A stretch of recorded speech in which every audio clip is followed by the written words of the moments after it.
Jusqu'où ira l'IGF, Inspection Générale des Finances? L'inspecteur général, chef de service Jules Alingueté, super flic, Superman, au-dessus de tout soupçon? Face à face spécial, ce mardi 6 juillet, après le journal de 19h. Je reçois Jules Alingueté, inspecteur général, chef de service de l'IGF. Quand on parle d'audit, inspection, vérification, surveillance des opérations financières du pouvoir central, des provinces et des ETD, mais aussi des organismes et des entreprises, on pense IGF, Inspection Générale des Finances. Monsieur Jules Alingueté, bonjour. Bonjour. Vous en êtes l'inspecteur général, chef de service. Que pensez-vous de la place qu'a votre inspection aujourd'hui dans les faits, mais aussi dans l'imaginaire congolais? Nous sommes satisfaits de porter l'inspection générale des finances à la connaissance de tout le Congolais pour que nos compatriotes sachent ce que l'inspection générale des finances fait comme travail et qu'est-ce que nous pouvons apporter dans le cadre de la lutte contre l'impunité qui a élu domicile dans notre société depuis longtemps. Voilà ce que je pense pour l'inspection. Ça, c'est ce que vous pensez de manière théorique, mais dans les faits, aujourd'hui, quand on parle IGF, on parle pas chasse aux sorcières, mais chasse aux vilains, on va dire. Et les vilains semblent nombreux dans notre pays. Aujourd'hui, quand on dit IGF, on dit moralisation de la gestion. Vous pensez qu'aujourd'hui, IGF égale moralisation de la gestion? Oui, c'est l'un des objectifs de l'inspection générale des finances, c'est-à-dire contribuer efficacement à la moralisation de la gestion, à l'implémentation de la bonne gouvernance. Et ça, nous allons le faire et nous continuons à le faire avec beaucoup d'efficacité. Quand on parle d'IGF, rappelons que l'inspection générale des finances accomplit toute enquête ou mission d'audit, je l'ai déjà dit, contre-vérification et surveillance de toutes les opérations financières. Vous avez donc accès à tout, tant en recettes qu'en dépenses. Oui, c'est exact. Tous les chiffres, pouvoir central, province, entités territoriales décentralisées, les fameuses ETD, organismes ou entreprises de toute nature, tout ce qui est à l'État, vous pouvez aller dans les comptes de tout le monde. Nous avons accès à tout, mais il y a quelques exceptions. Il y a des dépenses qui sont classées, dépenses de souveraineté, les dépenses de l'armée, les dépenses de la sécurité, qui ne sont pas généralement soumises au contrôle. Et qui classe ces dépenses-là? C'est la loi. Et quand on parle, par exemple, récemment, on a parlé des cartes de crédit. Ça, ce ne sont pas des dépenses de souveraineté reconnues à certaines autorités? Non, ce ne sont pas des dépenses de souveraineté. D'ailleurs, ça, c'est un habit grave dans les finances publiques congolaises parce que la loi relative aux finances publiques, qui est le cadre général qui régit les finances publiques congolaises, n'a pas prévu ces mécanismes de faire des cartes Visa tirées sur le compte général du Trésor. Bien que d'autres... On corrigeait, on dit que ce n'était pas sur le compte général du Trésor, ces cartes sont sur les comptes de banque, dans les banques commerciales. Je confirme que c'est sur le compte général du Trésor, bien que certaines personnes ont voulu dire que la pratique des cartes Visa relève de la haute finance, mais nous disons faux parce que le pays a un cadre légal qui régit les finances publiques, qui prévoit comment les finances publiques doivent être gérées. Donc tirer les cartes Visa sur le compte général du Trésor n'est pas prévu. C'est tirer sur le compte général du Trésor parce que ces cartes sont émises par les banques commerciales. Et pour que les banques commerciales puissent vous donner une carte Visa, il faut que vous ayez les comptes dans les banques commerciales.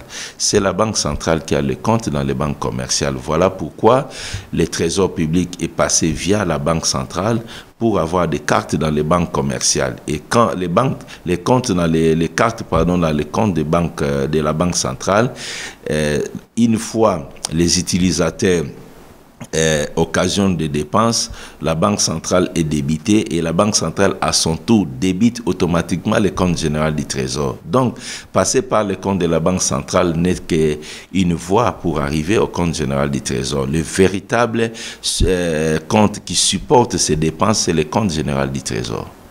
Donc, pas les comptes de souveraineté, vous auditez tout, sauf par exemple ce que récemment le président de la République a annoncé comme les pans d'une certaine corruption, entendez, les comptes de l'armée. Vous ne pouvez pas toucher là-bas.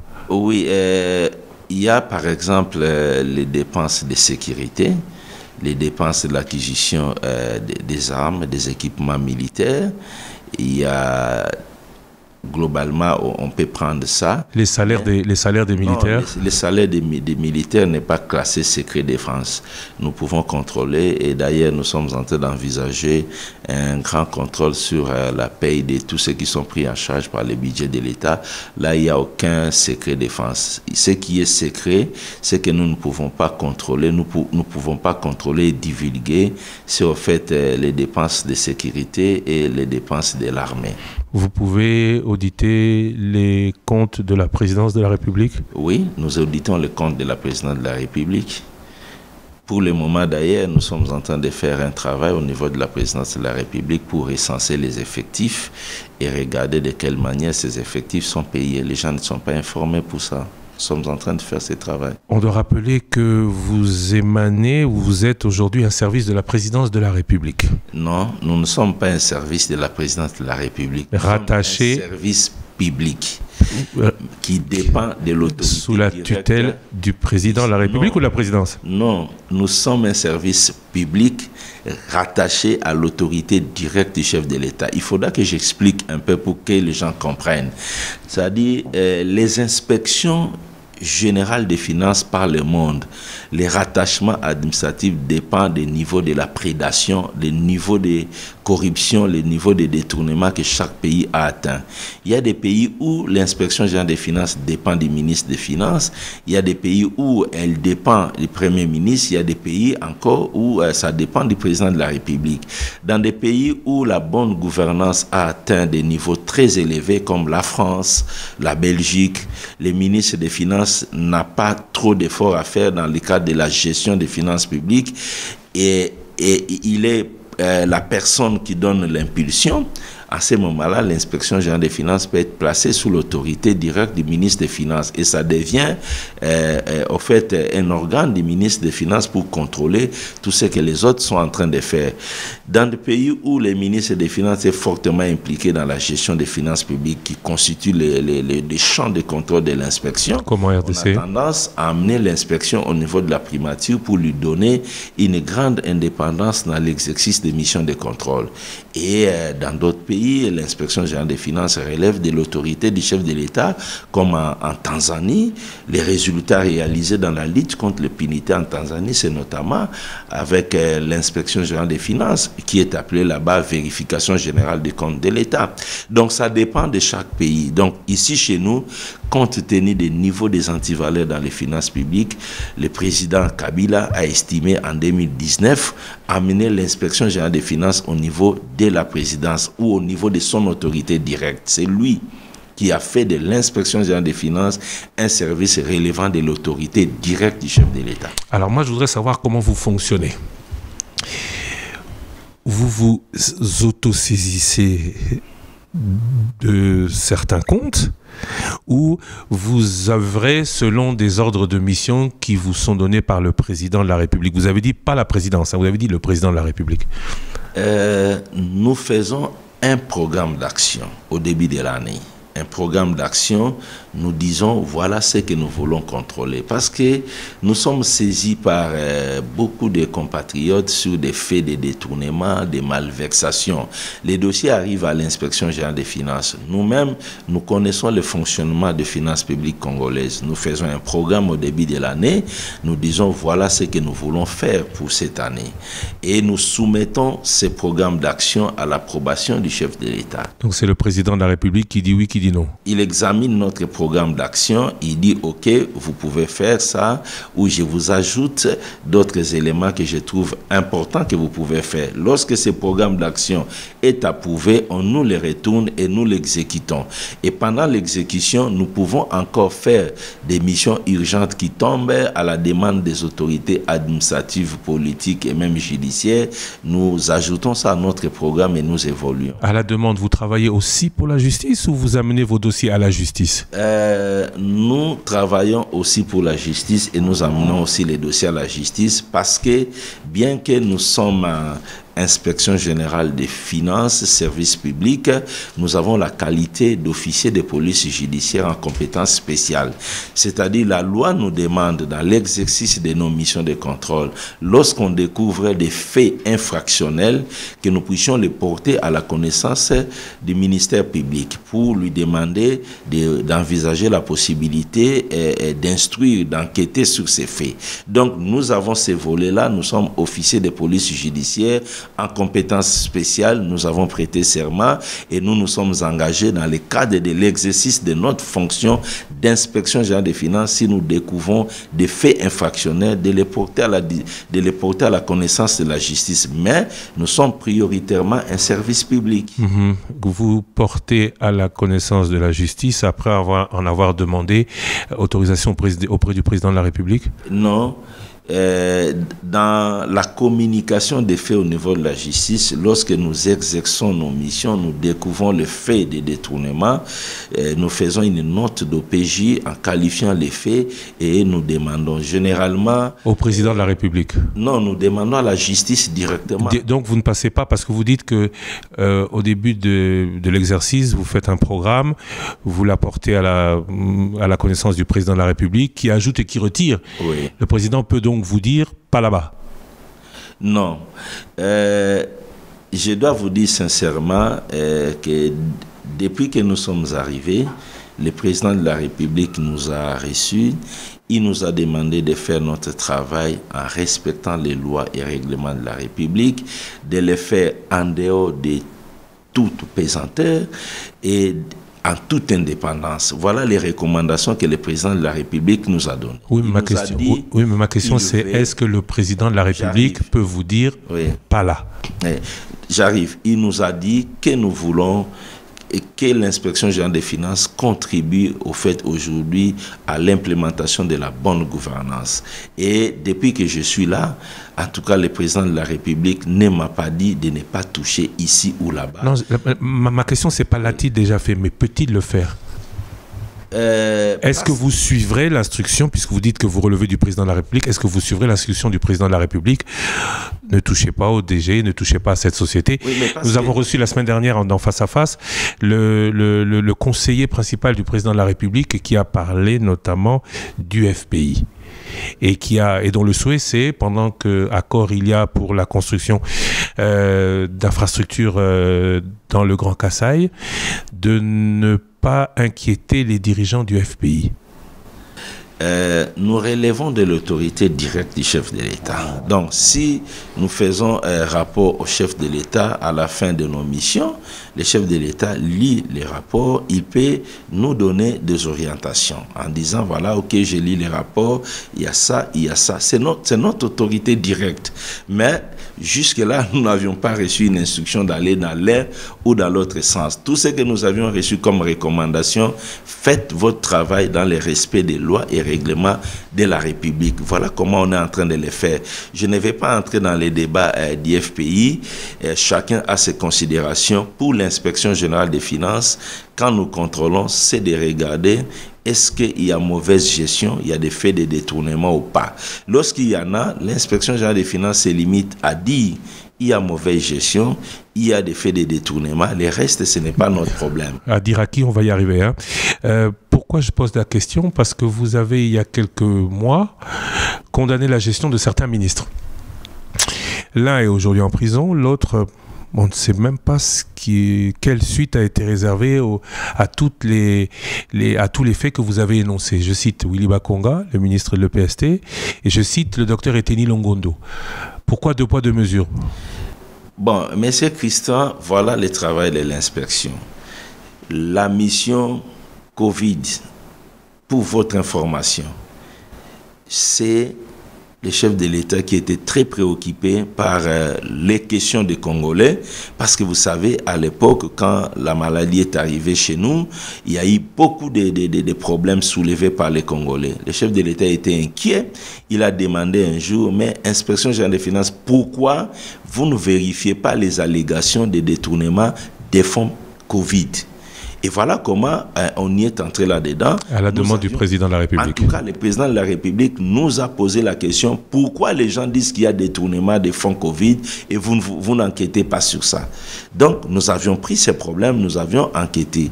Et quand nous avions enquêté, nous avons établi des faits de malversation financière. L'actuel ministre de la Santé parle de 6 millions de dollars toujours pas justifiés. D'ailleurs, la Banque mondiale a suspendu les décaissements pour ça. Nous avons découvert des faits de mégestion des fonds Covid. Et ces rapports, nous l'avons rendu public. Et nous avions même demandé à la justice d'instruire les dossiers. Nous avions transmis les dossiers à la justice. Dès lors que nous transmettons des dossiers à la justice, nous perdons les pédales. Nous ne pouvons pas faire pression sur la justice. Nous ne sommes pas l'organe habilité pour suivre les rapports au niveau de la justice. Mais aujourd'hui, nous en profitons pour en appeler au nom de l'équité que les problèmes de détournement, des présumés détournements des fonds Covid soient tirés au clair parce que les rapports se trouvent à la justice. Il n'est pas normal qu'on puisse poursuivre les détournements des fonds de la gratuité et d'autres et qu'on laisse les fonds Covid. C'est un dossier important. Nous pensons que la justice finira par poursuivre les présumés auteurs des malversations qui avaient été constatées par l'Inspection générale des finances. Appel donc à la justice. Vous avez dans un rapport transmis au chef de l'État mis en évidence la mauvaise gestion à la RVA, à Congo Airways, à la Régie des eaux, à la SNEL, à l'OCC, à la SONAS, à la SCTP, au FPI, à l'OGFREM, au FONER et à l'INPP. Vous avez condamné ou accusé leurs gestionnaires sans leur avoir donné les moyens de se défendre ou tout ce que vous avez démontré, c'est en ayant entendu les gestionnaires de ces entreprises. Monsieur Christian, il est très regrettable de constater que les prédateurs, les gestionnaires des fonds publics qui détournent, s'amusent à distraire l'opinion à tout moment. Nous sommes un service supérieur de contrôle placé auprès de l'exécutif. Nous avons des méthodes de travail, des méthodes légales approuvées et professionnelles. Quand nous arrivons pour faire notre contrôle, nous commençons par collecter les données auprès de l'entité contrôlée, nous traitons les données et à la fin des traitements, nous établissons nos observations en termes de mauvaise gestion, des faits de détournement. Lorsque nous avions fini cette étape, nous communiquons à l'entité contrôlée nos observations. On vous dit voilà ce qu'on vous reproche. On vous donne un délai de 7 jours pour réagir, pour donner vos éléments de réponse. Nous attendons les réponses et ils répondent généralement tous. Ils ont répondu. Ils ont répondu dans les délais de 7 jours. Après avoir eu les réponses, nous avions organisé un débat contradictoire.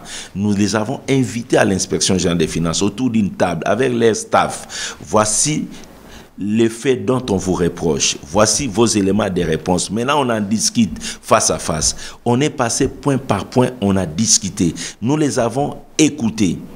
À la fin de cette procédure contradictoire, l'inspection générale des finances se retire et tire les conséquences qui constituent au fait ce que nous appelons les conclusions définitives. Ces conclusions définitives sont signifiées au contrôlé. On vous dit, après toute sa procédure contradictoire, après débat, après échange, voici les faits que l'inspection générale des finances retient à votre charge. On les communique et par la suite, nous faisons un rapport, nous adressons aux autorités administratives et aux autorités judiciaires s'il y a des faits de détournement. Alors ces gens, pendant les processus, vous assistez à des tentatives, les yeux doux, vous évoluez avec eux, ils espèrent, ils sont là, ils sont soumis à toute la procédure. Quand vous arrivez à la fin, vous leur dites face à face, voilà les conclusions. Et ils s'agitent et ils veulent jeter des doutes dans l'opinion comme s'ils sont surpris des conclusions. Ils sont parfaitement informés du début jusqu'à la fin. C'est comme à la justice. Hein. Vous savez, quand on rend un jugement, vous avez toujours à la fin quelqu'un qui dit non, on m'a condamné injustement.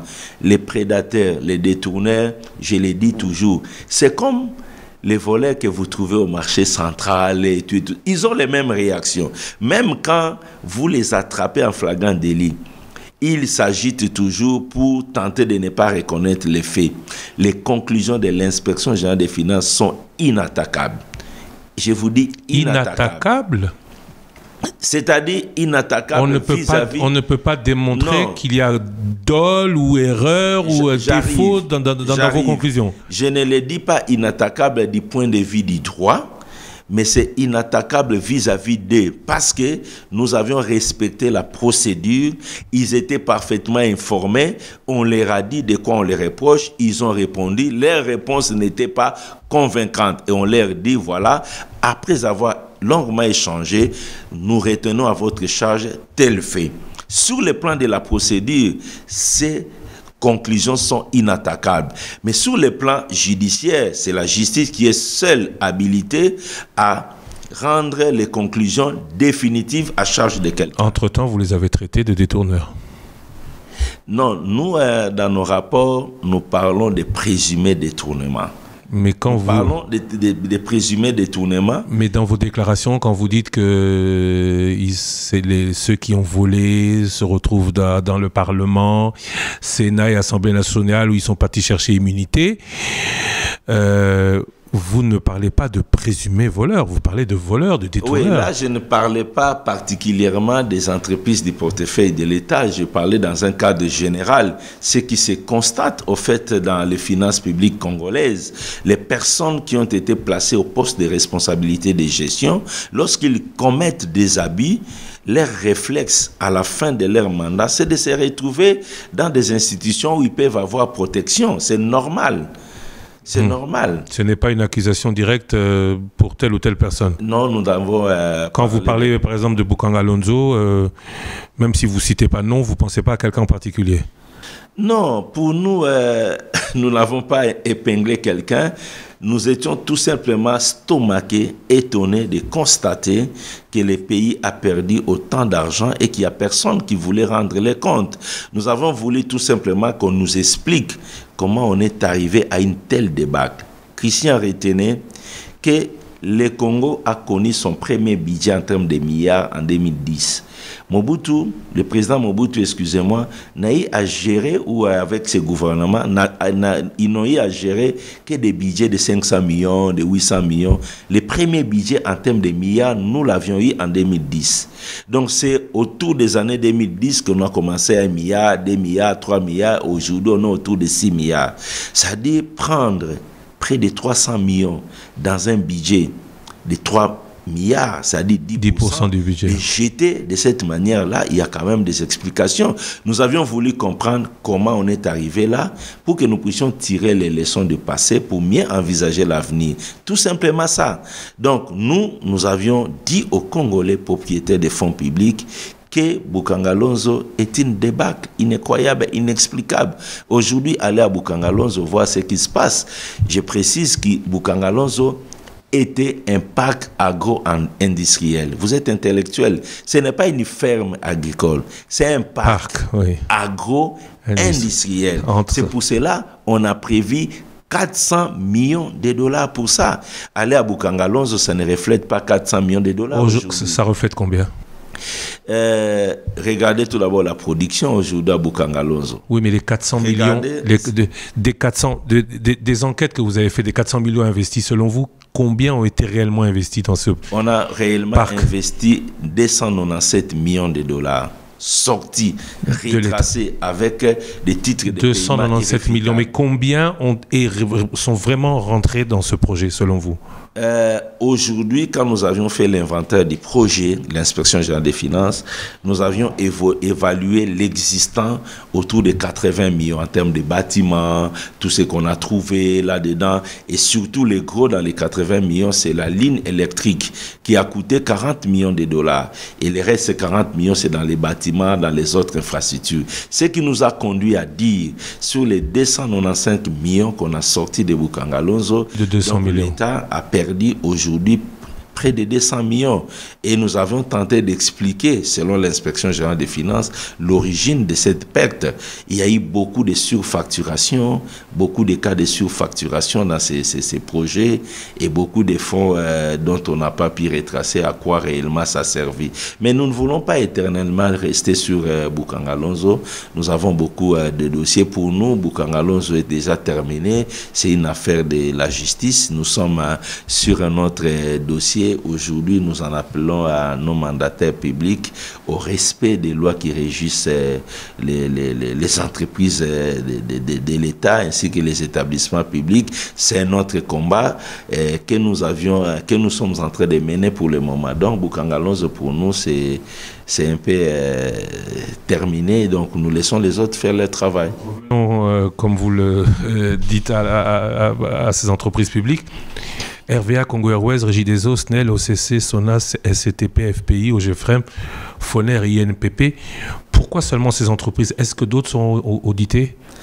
Dans les stratégies de contrôle, nous regardons tout d'abord là où il y a des enjeux importants. Des entreprises qui ont beaucoup de flux d'argent. GECAMINE, CNSS ne sont pas cités? Non, nous avions tout d'abord... Il y a un problème que je dois relever tout d'abord.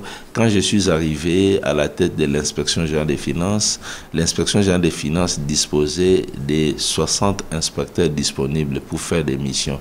Or, dans une mission, vous devez avoir au moins 3 ou 4 personnes pour exécuter une mission. Donc, notre capacité d'exécuter des missions était limitée au maximum. Oui, mais si vous prenez les principales entreprises, il y a GECAMINE, CNSS, pas forcément INPP. Enfin, encore que l'INPP soit... Notre capacité était au maximum de gérer 20 missions. Et quand nous avons une mission, il faut prendre au moins 3 mois pour bien faire et terminer. Donc, la capacité était vraiment très limitée, mais il y a 8 mois, nous avions augmenté sensiblement notre capacité d'intervention avec les recrutements de près de 85 nouveaux inspecteurs qui devaient tout d'abord être formés et maintenant, nous sommes beaucoup plus opérationnels. Donc, nous avions sélectionné un certain nombre d'entreprises où il fallait procéder à des contrôles.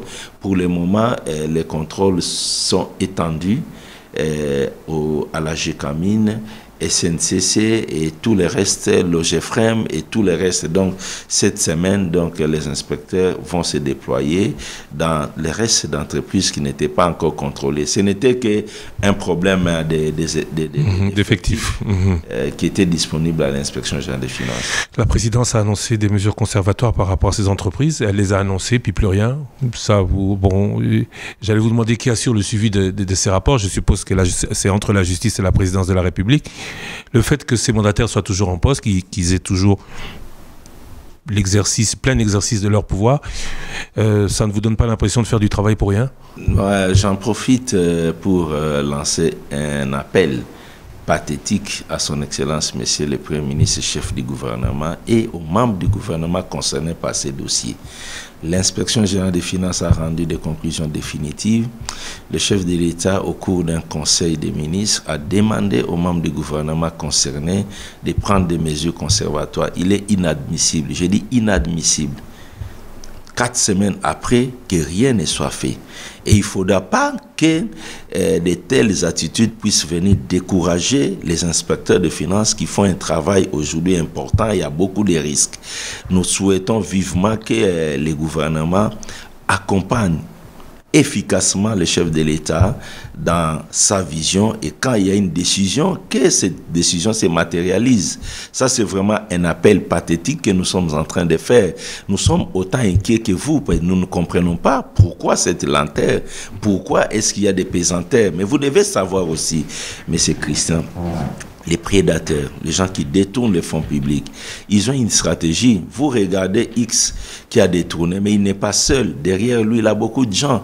L'argent de la prédation, l'argent détourné est partagé entre plusieurs personnes. Et parfois, toutes ces personnes-là constituent aujourd'hui des pesanteurs dans l'ombre et tirent des ficelles. Et ça peut expliquer la situation aujourd'hui. Mais je pense qu'on va y arriver. Nous devons y arriver parce qu'on ne peut pas décourager les gens qui font aujourd'hui un travail risqué, un travail important pour repousser les lignes de détournement. Nous devons y arriver et nous en appelons au gouvernement de la République à matérialiser la décision du chef de l'État qui a souhaité qu'il y ait des mesures conservatoires dans les entreprises concernées par la mégestion décriée par l'Inspection générale des finances. Vous avez tout contrôlé. À combien est-ce que vous évaluez les montants détournés? Bon, nous sommes, à mon point de vue, à cette question-là, je voudrais tout d'abord vous donner une information. Je ne sais pas comment je peux appeler cet indice. C'est-à-dire quand on débourse $100 de fonds publics, la faisabilité, la réalité, il est autour de 30%. Retenez ça. 1 sur 3. Oui. C'est-à-dire quand le trésor public débourse $100 pour un projet, pour une route, c'est 30 pour une dépense, la réalité, la faisabilité, il est de 30% aujourd'hui. C'est-à-dire 70%, 70%. Dans les poches. Il va, au fait, dans les gaspillages. Ça, c'est un élément important. Dans les gaspillages ou détournements? Parce que dans les détournements, dans les malversations. Okay. Alors donc, c'est au fait cet état de choses qui matérialise notre sous-développement et la misère. Et dans cet état de choses, on ne peut pas avoir des routes. On ne peut pas avoir d'école, on ne peut pas avoir des hôpitaux. Comment voulez-vous, nous venons de produire un travail avec, à son Excellence, Monsieur le ministre des Finances et à son Excellence, Monsieur le ministre d'État, ministre des ITP, l'état des routes dans la ville de Kinshasa. Pour votre information, de 2019 à 2020, le FONER a déboursé 73 millions de dollars pour les routes de la ville de Kinshasa. Je dis bien 73 millions de dollars pour les routes de Kinshasa. Mais allez voir, ça se trouve où 73 millions de dollars dans les routes de Kinshasa? Qui détourne? On dirait encore que voilà, on a pointé du doigt. Nous avions présenté... Il y a des gens qui détournent. Si vous dites un tiers, ça veut dire sur les 73 millions, 24-25 millions vont vraiment dans les travaux et 48 millions. Peut-être moins que ça. Ok, parce qu'il y a des tronçons, nous avions regardé des sorties de fonds, nous avions identifié les tronçons et nous avions fait un travail sur terrain avec des ingénieurs spécialisés dans les routes. Et nous sommes arrivés à la conclusion, chaque tronçon, ici on a sorti autant, voici ce qui a été fait, et voici l'état de la route aujourd'hui, c'est catastrophique. Donc il faut qu'on change des méthodes de gestion aujourd'hui. Comment on va changer avec vous? Bon, ça c'est la politique, c'est pas l'Inspection générale des finances. Pourquoi rendez-vous public les résultats de vos enquêtes qui en principe devraient être secrets pour que la justice puisse prendre une décision dans la plénitude de sa sérénité, on va dire? Nous avons changé de méthode de travail de l'Inspection générale des finances, notamment en rendant public les rapports. Pourquoi? De un, M. Christian, il faut que vous puissiez savoir que publier les rapports de l'inspection n'énerve aucune disposition légale. Aucune. Même pas les textes qui créent l'Inspection générale des finances. La présomption d'innocence. Il est même prévu qu'à la fin de l'année, nous fassions un rapport d'activité qui retrace tout ce que nous avions fait comme mission et les constats et les mettre dans notre site web. Tout le monde peut y accéder et lire ce que nous avions fait comme travail.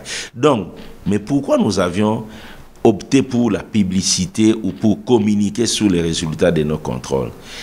L'Inspection générale des finances a été créée le 15 septembre 1987. Aujourd'hui, nous sommes à près de 34 ans. Ce service a toujours travaillé, mais les résultats des contrôles de l'Inspection générale des finances se terminent dans les tiroirs des autorités administratives et judiciaires. Donc aujourd'hui, vous annoncez pour forcer la main à la justice? Non, pas ça. Pas ça parce que nos conclusions ne sont pas forcément destinées à la justice. Parce que nous arrivons à des faits qui sont parfois des infractions et à des faits de mégestion qui ne constituent pas des infractions, des infractions pénales. Donc parfois nous pouvons qualifier une mégestion sans transmettre les rapports à la justice, mais demander à l'autorité administrative de qui relève les gestionnaires de prendre les sanctions administratives. Donc je voudrais dire à la question de communiquer sur les résultats, nous avions compris que les gens qui détournent l'argent public avaient des ramifications et une force de telle manière que nos rapports étaient systématiquement étouffés.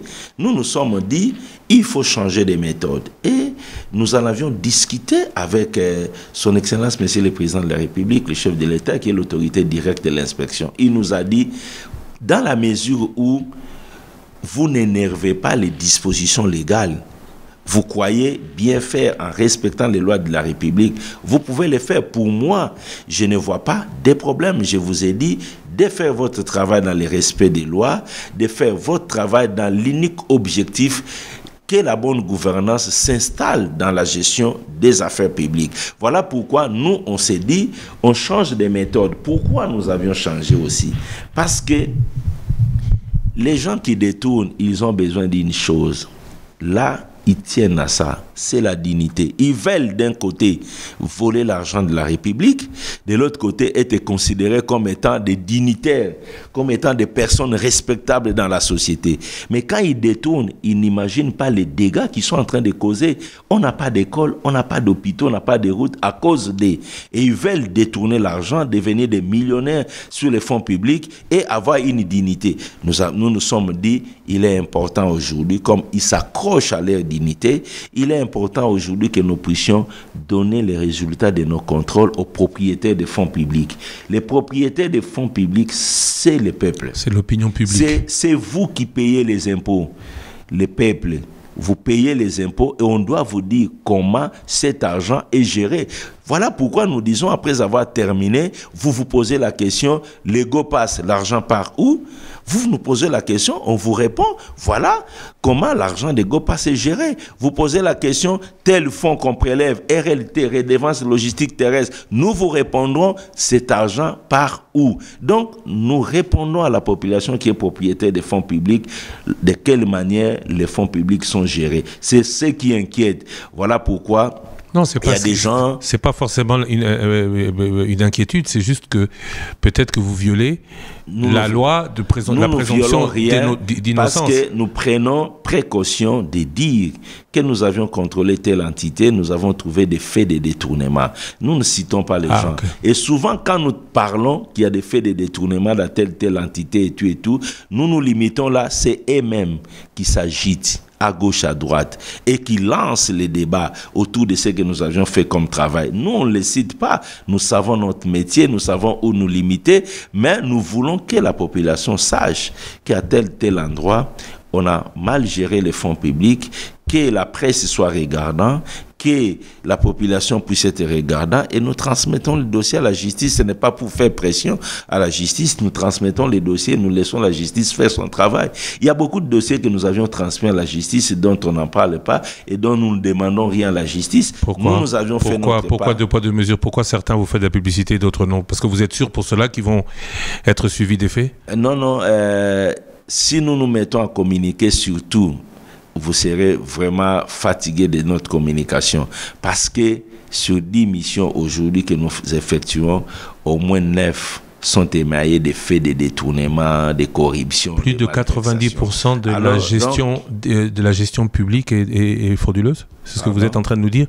Plus de 90% de la gestion publique est frauduleuse? J'ai dit que nous, aujourd'hui, quand on fait 10 missions de contrôle, en tout cas, on ne peut pas trouver...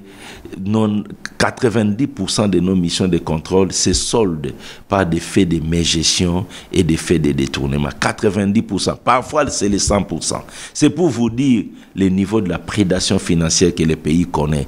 Et moi, j'ai dit d'ailleurs, la prédation que la République démocratique du Congo a connue les 10 dernières années, qui remonte parfois vers les années 2010 à ces jours. C'est historique. Et je vous dis, c'est historique.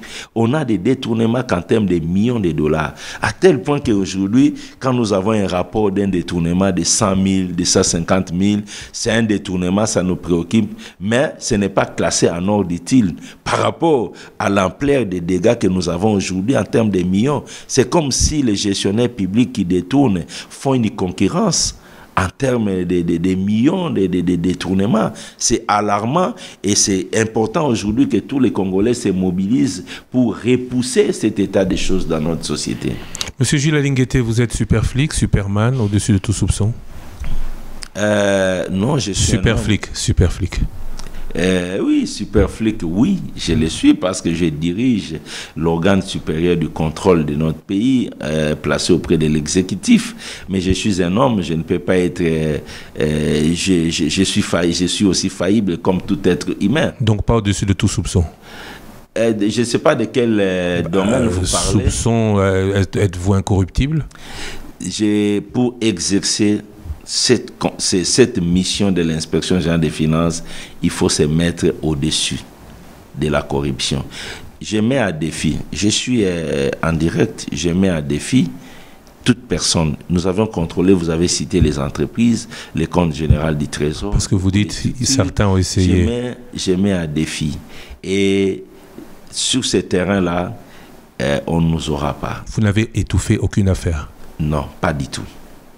Pas du tout. Et je n'ai même pas la possibilité d'étouffer aujourd'hui. Quand on donne une mission aux inspecteurs des finances, ils ont également la liberté de conduire. Nous avons la surveillance pour qu'on s'assure que cette mission se déroule dans les bonnes conditions et qu'on arrive au résultat réel.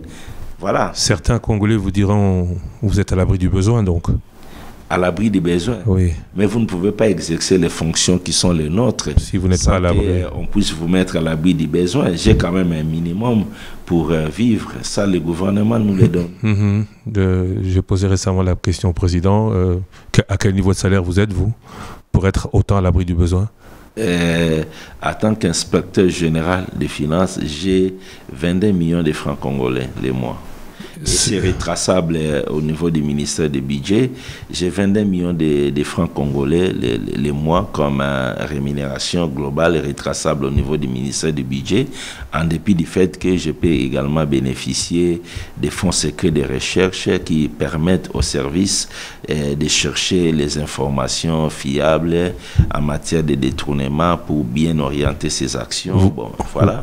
Et puis quand nous faisons des missions qui font récupérer au Trésor public de l'argent, il est prévu dans nos lois une rétribution en termes de primes de contentieux et l'inspection fait un travail important dans ce cadre-là. Tout récemment, la semaine passée, l'inspection générale des finances a bénéficié d'une rétribution en termes de récupération des fonds.